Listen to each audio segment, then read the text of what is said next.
Irmãos, hoje eu queria deixar uma palavra com vocês, da qual eu tirei esse tema, fazer nada, a mais danosa de todas as ações. E da onde que eu vou tirar essa palavra? De Tiago, capítulo 4, verso 17. Tiago 4,17 é um texto muito conhecido da Bíblia Sagrada, onde o apóstolo diz assim: aquele, pois, que sabe fazer o bem e não o faz, comete pecado. Aquele, pois, que sabe fazer o bem e não faz, comete pecado. E a pergunta é: quem é que não sabe fazer o bem? Qualquer ser humano é capaz, é dotado da capacidade de fazer o bem. Portanto, essa palavra é para todo ser humano. Aquele que sabe fazer o bem, todos sabem, e não faz, comete pecado. Essa é a palavra de Deus através da boca do apóstolo para nós. O que esse texto está dizendo, entre outras coisas? Primeiro, faz uma afirmação de que o nada é. E aqui a gente podia, viajar na filosofia. O nada é. É o que ele está dizendo aqui. O assunto é o bem que pode ser produzido. Mas está dizendo há alguém que não o produz por opção. Quem não produz, faz o quê? Nada. Mas ele está dizendo, esse nada é. É o quê, pastor? Pecado, no caso. O nada é. Então, olha que coisa interessante, irmão.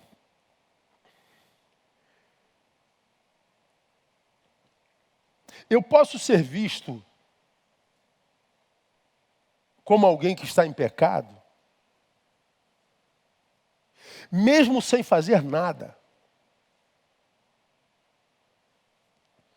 Rapaz, é forte isso aqui, viu? O que você fez para estar assim, cara? Eu não fiz nada. Verdade. Verdade. Por que Deus não te ouve? O que você fez, cara, para quem sabe estar vivendo o que você está vivendo tão negativamente?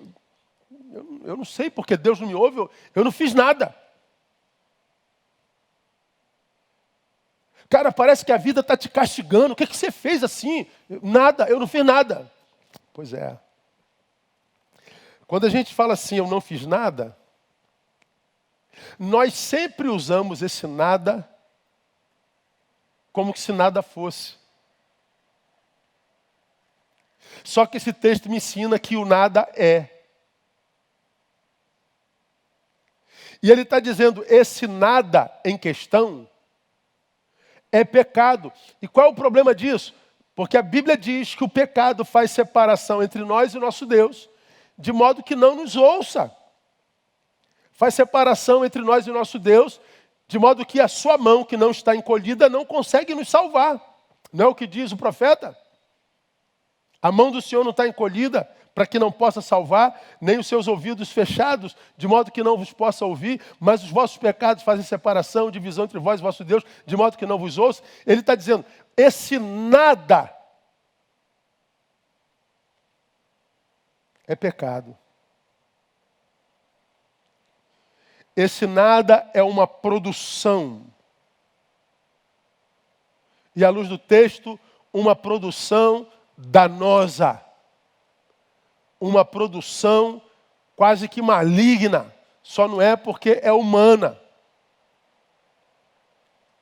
Esse texto está na Bíblia há muito tempo e nós nunca o entendemos assim, né? A gente nem sempre se aprofunda na leitura do texto. Mas esse texto me saltou à mente nesses dias, eu achei ele interessante. Aquele, pois, que sabe fazer o bem, ou seja, aquele que não faz nada, podendo fazê-lo, também está fazendo. Fazer nada é uma produção. Fazer nada, a mais danosa de todas as produções. Por quê? Porque quando eu produzo alguma coisa malvada, maliciosa, eu estou produzindo e sei que posso estar colhendo alguma coisa futura. Mas quando eu não faço nada, nós temos a falsa ilusão de que porque nós não estamos fazendo nada, nós não estamos semeando. Nós estamos semeando. E eu acho que esse versículo responde à indagação que tantos de nós têm de vez em quando. Por que pessoas boas sofrem? Por que acontecem coisas ruins a pessoas boas? Por que? Quando a gente não entende a dissonância entre a aparente produção de alguém e a colheita desse alguém, a aparente semeadura de alguém e a colheita desse alguém. Aí a gente vê algumas pessoas que a gente julga boa por causa do que nós vemos sendo produzido, e a gente diz, não devia estar colhendo isso. Mas será que nós temos condição de julgar mesmo o outro a partir do que nele simplesmente vimos? Ou será que aquilo que nós omitimos é maior em nós do que aquilo que a gente produz? Eu acho que o que a gente não mostra é maior em nós do que aquilo que a gente produz. Por quê? Porque eu não sou tão somente produtor de maldade, quando maldade produzo. Eu sou o produtor de maldade, de pecado, quando só nego um bem. Então posso passar pela vida em pecado, sem ter feito mal a absolutamente ninguém. Vou contar uma historinha para vocês. Era aniversário de um diácono na igreja. Aí, só que esse diácono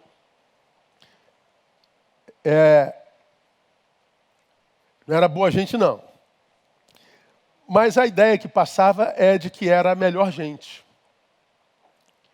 Aquele que nossos antepassados diriam, só te compra quem não te conhece, porque quem conhece não comprava, não é? Aí reuniram-se para fazer o aniversário do dito irmão, e aí perguntou-se, mas por que vai fazer o aniversário dele, não dos outros, tal? Ah, porque esse irmão é uma bênção, tal, papapá. Aí na reunião, um diz assim, rapaz, eu nunca vi esse irmão fazer mal a ninguém, eu nunca vi esse irmão matar uma barata, nunca vi esse irmão produzir absolutamente nada contra ninguém, eu nunca vi esse irmão fazendo mal para ninguém. Aí alguém perguntou assim, e bem, vocês já viram fazer bem a alguém? Silêncio.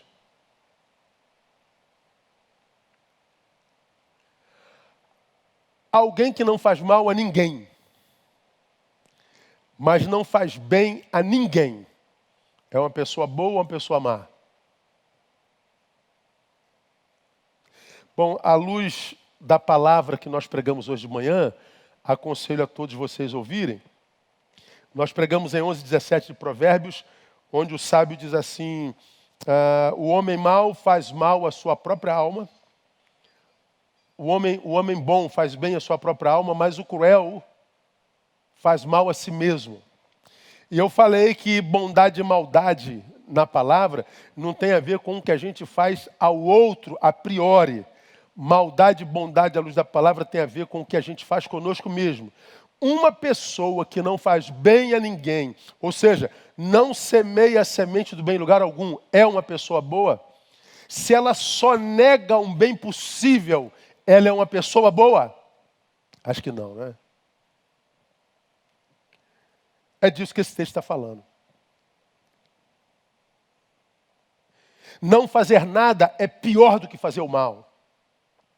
Porque quando eu estou diante de alguém cuja produção é maligna, eu sei como eu devo me portar diante dele. Agora, quando a produção é o nada, nós estamos sendo enganados, nós podemos estar caindo numa cilada. Quando nós estamos na posição de passivos, mas na posição de ativo, também sou enganado, eu vivo auto-engano, porque eu acredito que porque eu não fiz mal a ninguém, eu estou preparado para receber o bem do universo, eu estou preparado para receber o bem da vida, eu estou preparado para receber o bem de Deus. Esse texto diz que não. Quando eu posso fazer o bem, não faço. eu vivo em pecado. O nada é. E nesse caso é uma produção danosa para a vida de qualquer pessoa. Aí esse texto aqui, irmãos, tem algumas verdades que eu queria compartilhar com vocês porque está inserido no seu contexto. Primeiro, o texto não exclui ninguém, absolutamente ninguém, da responsabilidade de ser agente de transformação e de influência no lugar onde existe. Ninguém, absolutamente ninguém, está excluído da responsabilidade, hoje da necessidade de ser um agente de transformação e influência no lugar aonde ele existe. O texto começa assim: aquele que sabe fazer o bem. Esse aquele é qualquer um. Esse aquele diz respeito a todos. Ninguém escapa à responsabilidade de ser útil. Ninguém escapa à responsabilidade de participação subjetiva na vida. Ninguém escapa. E, lamentavelmente, nós vivemos num tempo absurdamente verborrágico. Num tempo onde muito se fala, mas pouco se faz. Num tempo onde nós temos um monte de pseudos sábios dizendo o que é certo, o que é errado, o que se pode, o que não pode, o que se deve, mas são, como eu costumo dizer, sábios sem calos na mão. São os intelectuais sem calo na mão. Porque eles falam, mas não trabalham. É gente que diz como eu devo ser, como você deve ser, o que eu posso falar, o que eu não posso falar, o que eu devo falar, o que eu não devo falar. Gente que se intromete na vida da gente, mas tem a própria vida completamente desorganizada, completamente infeliz. Gente que não é referência para nada na vida, porque é verborrágico, mas não praticante. E aí as redes reforçaram muito isso, né? Pessoas se definem como militante, mas definem como militante aqui, ó, só aqui na tecla. Olha para a vida dele, para a história dele, você não vê as marcas dele como agente de transformação. É blá, blá, blá, é tudo história da carochinha. Agora esse texto está dizendo que ou nós fazemos valer a pena aquilo que Deus nos deu, usando isso para salgar, para iluminar, para que vivamos um propósito que seja para além do nosso, para que nós não caiamos na desgraça de nos tornarmos um fim em nós mesmos, ou o que sobra para nós é pecado que blinda céu. É o que o texto está dizendo. Aí aqui eu quero destacar duas coisas. Primeira delas,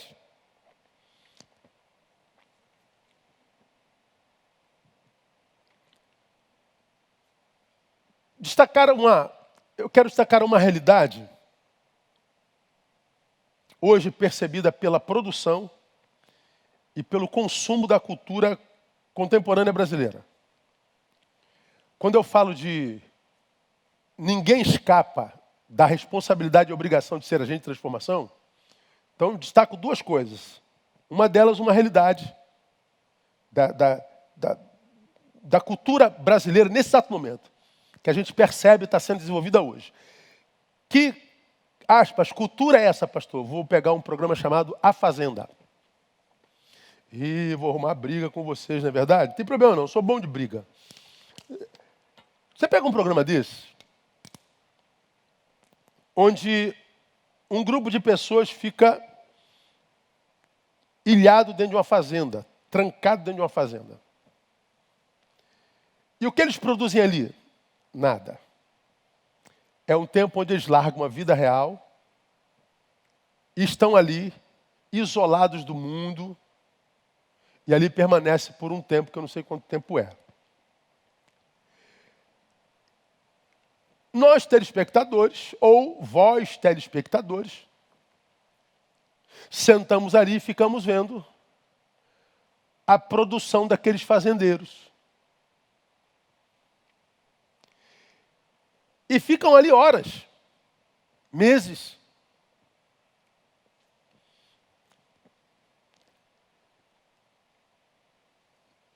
A pergunta que eu faria a vocês: Por que você fica ali meses vendo isso? O que você ganha naquela micro-sociedade composta por alguns meses? Que tipo de produção te enriquece? Bom, eu e você sabemos a resposta. Ninguém ganha absolutamente nada. Mas por que a gente não perde? A gente também não sabe. Mas quando eu olho para programas como A Fazenda, como o BBB, esses que isolam pessoas em torno do desejo de ganhar 1 milhão, o que eu vejo ali, primeiro, um culto ao desperdício e à improdução. É um culto ao desperdício e à improdução. Desperdício de quem está dentro, desperdício de quem está fora. Improdução de quem está dentro, improdução de quem está fora. Nós temos ali um culto à improdução e ao desperdício dos atores e dos telespectadores. Essa é a cultura desse tempo. Por que nós estamos ali? Não sabemos. Eu não perco, eu amo, eu adoro. Por quê? O que ganha? Não ganha nada. Mas a cultura do desperdício de tempo, a improdução, a beligerância, a guerra, a competição, a maledicência, o exibicionismo, tudo vai nos batizando, vai entrando em nós através da cultura. E nós vemos, irmãos, esse modus vivendi das culturas fazendianas e bebianas, né? Tomando a nossa sociedade, e nós não vemos mais as nossas crianças sonhando em ser alguma coisa, a não ser alguém que se torne, como eles mesmos são chamados, de celebridade. Porque, de um lado, eu vejo o culto ao desperdício e à improdução, e, por outro lado, nós vemos nesse desperdício de tempo e improdução a construção de ídolos mortos, porque são ídolos inertes. Eles se tornam ídolos dessa geração, são chamados de celebridade dessa geração, mas eles não sabem fazer nada, eles não produzem nada, não são especialistas em nada. E as nossas crianças idolatram esses ídolos mortos. E essa cultura se espalha. Porque não é verdade que a vida imita a arte? Eu acho que é. E talvez isso justifique esse status quo dentro do qual a gente vive de miséria, onde o que a gente vê é a multiplicação dos homicídios, o que a gente vê é a multiplicação do suicídio, o que a gente vê é a multiplicação do consumo de drogas e de barbitúricos e calmantes. Ninguém consegue mais ter sono sem remédio, ninguém consegue equilíbrio sem remédio, ninguém consegue alegria sem remédio. A gente não tem mais nada natural na vida, nada. Nem no corpo e nem na mente. É tudo artificial. Porque a vida real, como ela é, se tornou insuportável. Por quê, pastor? Se eu nunca fiz mal algum, é porque talvez a gente só negue o bem. Essa é a primeira realidade. Uma realidade percebida pela produção e consumo cultural brasileiro através de programas como esse. Gera um culto ao desperdício e à improdução e produz, constrói ídolos mortos, inertes. A segunda realidade para a qual te chama a atenção nessa noite é sobre uma fala de Freud. Há uma fala de Freud, que eu acho que todos vocês conhecem, onde ele diz assim: qual a tua responsabilidade na desordem da qual você se queixa? Hoje o que a gente vê é gente reclamando. Gente reclamando. É o governo, é o ITS, é o Bolsonaro, eu não sei o que. É o ônibus, é o BRT, é a economia, é não sei o que, tem que usar máscara. Não está morrendo ninguém não, isso tudo é mentira. Reclamação.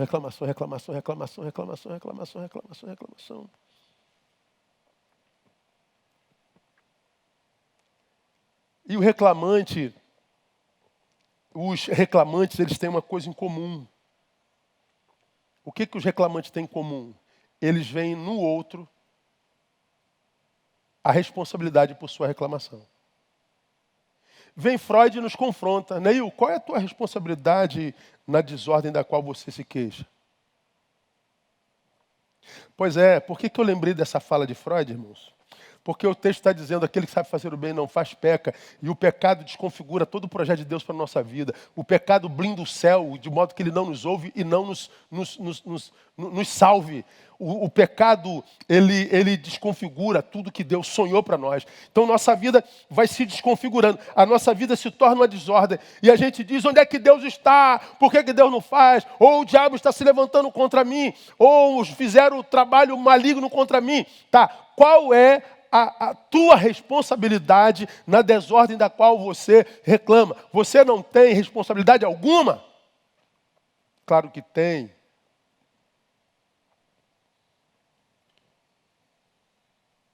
É muito difícil você ver alguém que está resolvido na vida, na alma, reclamando da vida e reclamando por alguma coisa. Eu não estou falando que ele tem todas as suas contas pagas, eu não estou falando que ele tem tudo resolvido na vida, eu estou dizendo que ele está capacitado para lidar com tudo que está em desordem. Contrapartida, tem aqueles que têm um espírito murmurante de natureza. Pense em alguém agora que você conhece que vive reclamando da vida. Vê se não vem um nome na tua boca. Todos nós conhecemos alguém assim. Ah, pastor, minha mãe é assim. Ah, pastor, minha sogra, meu Deus, minha sogra vive reclamando. Ih, minha vizinha, minha filha vive reclamando. Meu pai vive reclamando. Pois é, a gente conhece alguém assim. E você vive reclamando? Ah, eu reclamo, mas é porque... Pois é. Esse é o nosso problema, irmão. O nosso problema é achar que o nosso problema está sempre lá de fora. O nosso problema é achar que o nosso problema é o outro sempre. O nosso problema é achar que a desordem da qual a gente reclama, a vida que a gente não curte viver, que a gente não tem prazer em viver, tem a ver com a produção alheia, tem a ver com a nossa produção.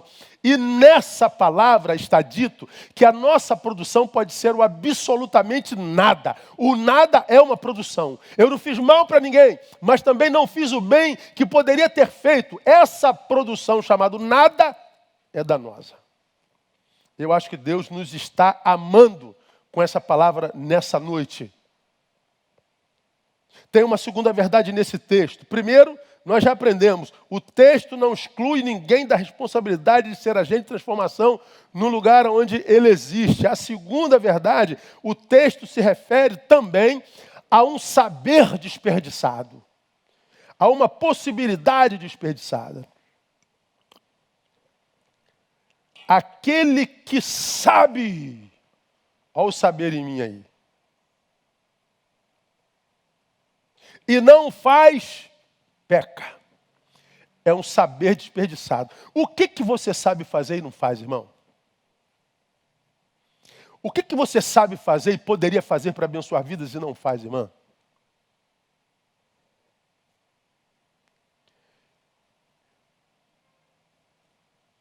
Para mim, o desperdício de saberes é o pior desperdício que existe. A gente pode desperdiçar um monte de coisa, né? Desperdiçar água, desperdiçar luz, desperdiçar tempo, mas desperdiçar saber é um dos piores desperdícios. Por que é um dos piores desperdícios para mim? Só porque eu acho? Não. É porque eu leio Provérbios 4:7.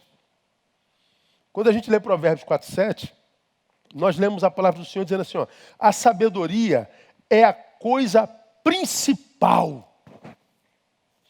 Adquire, pois, a sabedoria com tudo que possuís, adquire o entendimento. Então ele está dizendo, a coisa principal, com a sabedoria a gente faz a guerra, com a sabedoria a gente desfaz laços, com a sabedoria a gente se livra de corrupção e de engodo. A sabedoria é a coisa principal.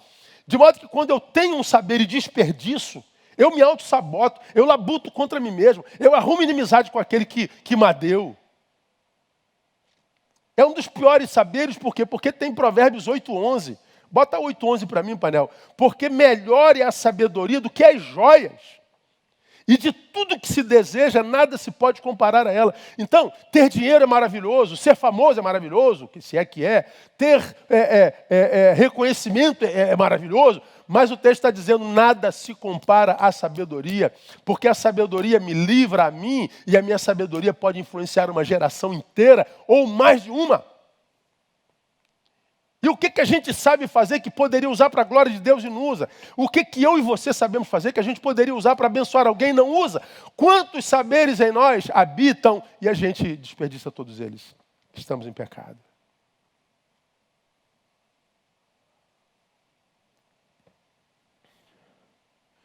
O que você fez com todo o saber que até então te foi ministrado na vida inteira, irmão? Pega tudo que te ensinaram, tudo no que você se formou, e pega tudo que você produz para a glória de Deus hoje, e veja se bate a conta. Vê se você não recebeu muito mais do que tem doado. Essa dívida, ela nos é cobrada pelo universo, nos é cobrado pela vida. Então eu posso passar pela vida como um absoluto miserável, eu posso passar pela vida como um pobre coitado, eu posso passar pela vida como um infeliz, mesmo não tendo feito mal algum.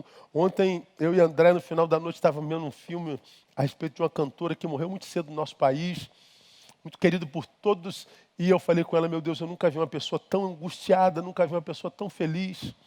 Acabou morta de tanto beber uísque, cheirar cocaína, morreu com overdose. Um talento fenomenal, um talento maravilhoso, mas em todas as entrevistas, angústias, em todas as palavras, angústias, em todos os relacionamentos, angústias, ela passou pela vida, mas a vida não passou por ela, a despeito do talento que tinha, até hoje é falada, cantada, adorada, mas uma angústia, e a gente pode viver a mesma coisa, sem ter feito nada. Porque numa noite como essa a gente aprende que o nada é uma produção. Vamos terminar? À luz desse texto nós aprendemos a terceira coisa, que a ausência do bem se traduz, portanto, como eu já pude dizer aqui, num pecado pior do que a prática do próprio mal.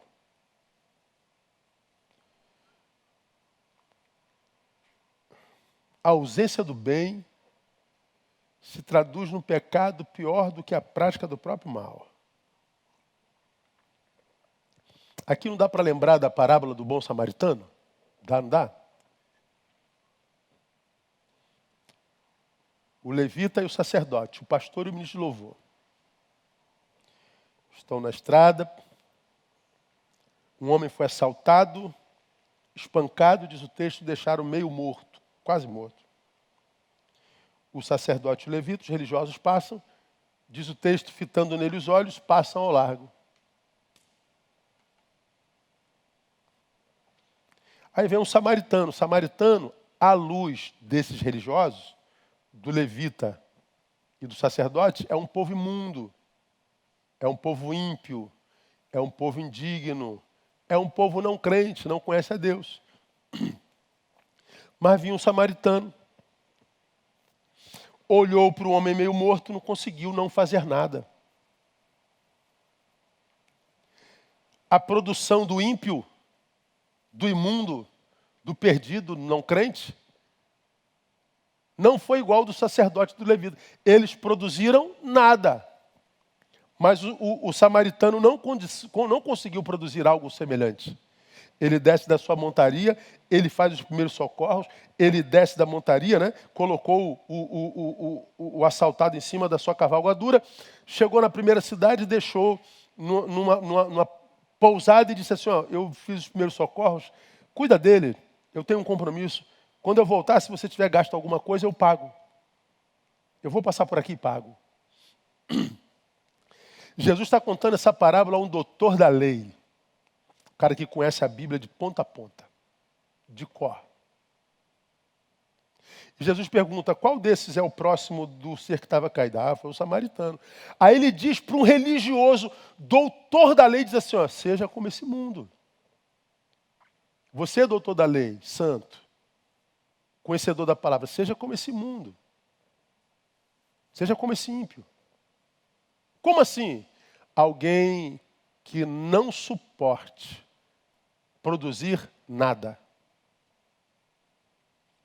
Porque os seus irmãos de fé, o sacerdote e o levita, produziram a pior produção de um ser humano, a ausência do bem. Por que a ausência do bem é um pecado pior do que a prática do mal? Porque a prática do mal é fruto do malvado que está sendo usado pelo maligno, provavelmente. Ou influenciado pelo maligno. O mal é fruto do homem malvado que está sendo influenciado pelo maligno. E a inexistência do bem? A inexistência do bem é o produto do sujeito bondoso, mas indisponível para Deus.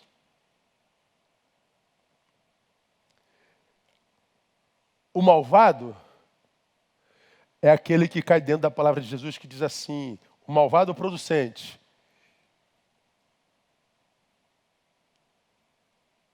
Seja você, se sim, sim, se não, não. Se passa disso é procedência maligna. Você é malvado? Então produza maldade. Você é bondoso? Produza bondade. O que não dá é para dizer que é bom e não fazer nada. Lá no Apocalipse ele se encontra com a igreja de Sardes. Porque é melhor que você seja quente ou frio. Morno eu vomito. Então se você é daqueles que abraçaram a fé e é do fogo mesmo, então deixa queimar, meu irmão. Mas se você não crê em nada, então diga, eu não creio, não quero saber dessa porcaria. Eu respeito quem diz, eu não creio nessa porcaria, e respeito quem diz, eu creio, cai de cabeça. Eu não aguento essa gente que diz que crê e é morno. E não faz nada. É pior a ausência do bem do que a prática do mal. Como diria Martin Luther King, eu não temo o barulho dos maldosos, nem a produção dos maldosos. O que eu temo é o silêncio dos bons. É disso que esse texto está falando. Agora não se iluda não. Quando Luther King fala silêncio dos bons, ele não está falando que sente saudade da voz, ele tem saudade. Ele sente falta daqueles que dizem e praticam.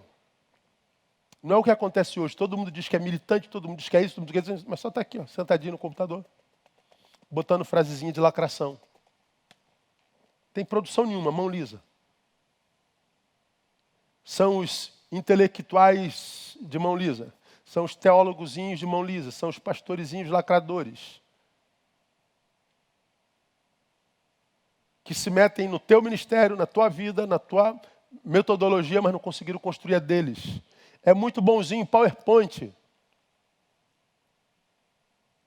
Mas o pé ainda não está fincado na estrada da vida e essa estrada ainda não foi marcada pela sua história e pela sua produção. Então, meu irmão, a palavra de Deus nessa noite, acredito, nos adverte para que nós saiamos do discurso para a prática. Que a nossa vida seja uma vida que, em sendo vivida, vai deixando atrás o seu rastro, a sua marca, a sua cor. Vai deixando atrás o seu cheiro, a sua produção. Porque é pelos frutos que a gente é conhecido. Não é pela lacração, pela verborragia e nem pela intromissão na produção alheia. É pela nossa produção. Então, cada um de nós tem saberes que podem ser desenvolvidos. Cada um de nós tem dom dado por Deus. Porque não há ninguém na sua igreja que não tenha dom. Desenvolva o seu. E você vai ver que, de repente, você não precisa mais estar brigando com ninguém, achando que alguém é culpado dessa inércia, nesse marasmo no qual caiu a sua vida. E, de repente, o Senhor está dizendo, não, meu filho, eu não vou te dar mais, porque o que eu te dei você não desenvolveu. Parábola dos talentos. Então, peça ao Senhor para que, quem sabe, nesse final de mês, nesse início de mês, você comece a desenvolver um talento, que Deus possa te abençoar com novos sonhos, para que esse talento possa te tirar do lugar, para que esse talento possa ser posto em prática, para que ele possa ser semeado, para que a vida possa voltar a sorrir para você de novo. Porque fazer nada é a mais danosa de todas as produções. Levanta daí nessa noite no nome de Jesus. E vai produzir para a glória de Deus. Na sua simplicidade, devagarinho, na sua humildade, qualquer coisa com amor. E você vai ver que essa pequena coisa, Deus vai abençoando para que se torne uma grande coisa para a glória dele e para o teu próprio bem-estar. Que ele nos abençoe e nos dê a graça de fazermos da nossa vida uma vida producente para a glória do seu nome. Amém? Deus abençoe vocês. Nós vamos encerrar lembrando a você que nós estamos na campanha aí da nossa telha, esperamos que cada um de vocês doe pelo menos umazinha em nome de Jesus, tá bom? Que essa semana seja uma semana de bênção na sua vida, que seja uma semana de muito boas notícias, que essa semana seja uma semana na qual Deus te surpreenda assim, absurdamente, que seja sobretudo uma semana na qual você abençoe alguém, que você produza, não nada, mas que você produza um bem, que seja semente para os teus amanhãs.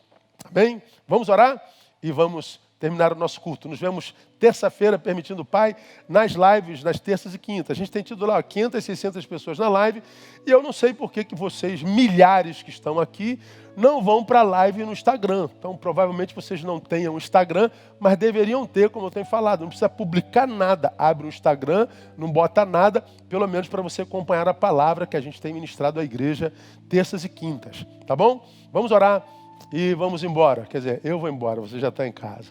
Pai, muito obrigado por essa noite. Muito obrigado por esse tempo de edificação. Muito obrigado por esse tempo de adoração. Muito obrigado por esse tempo de confronto. Muito obrigado por esse tempo de exortação. Muito obrigado por essa palavra de abertura de olhos. Abra os nossos olhos mesmo, Pai. Se o nada é produção e produção danosa, ajuda-nos a produzir algo que não seja tão danoso assim. Nós sabemos fazer o bem e queremos produzir bem. Que todos os nossos irmãos aqui reunidos conosco nessa hora possam ser tocados pelo Teu Espírito Santo para fazer algo de bom, para fazer algo de bem, para abençoar essa terra, Deus, com frutos do céu. Porque os frutos do inferno a gente vê o tempo todo. Mova os bons. Levanta os bons da inércia. Levanta os bons, ó Deus, dessa acomodação. E faz com que esses bons produzam para a glória do Teu nome. Dá-nos uma semana de glória, de graça diante do Senhor. Guarda-nos do mal e nos dê a oportunidade de servir. Te pedimos isso e agradecemos. Porque o fazemos no nome de Jesus, nosso Senhor que reina. Amém. Glória a Deus.